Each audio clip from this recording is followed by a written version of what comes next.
আজ 13টা বছর এই কোম্পানির কাছে লাঞ্ছিত। আমাদের কোটি কোটি টাকা এই কোম্পানির কাছে জমা আছে, আমাদের কোটি কোটি টাকা এই কোম্পানির কাছে জমা আছে। আমাদের সন্তানরা খেতে পারে না বাড়িতে, আমাদের সন্তানদের স্কুলে পড়াতে পারি না, ভালো স্কুলে স্যারের বেতন দিতে পারি না। সবকিছু জেনে যখন আপনারা এখানে এসছেন, আমরা যে মৌসুমী শ্রমিকরা আপনাদের কাছে বিচার দিয়ে দিলাম, আপনারা বিচার করে দেন আমরা কোথায় যাব।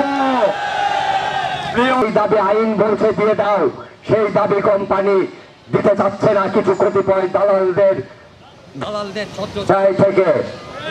তাই বলতে চাই আজকে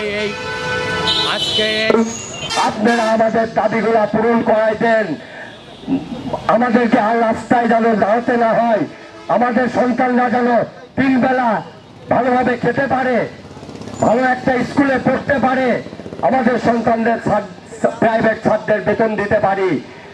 প্রিয় ভাই আমার, জানেন না গত রোজারিতে আমাদের এমন পরিস্থিতি হয়েছে, আমরা কেউ বাড়িতে সেমাই কিনতে পারিনি, মাংস কিনতে পারিনি।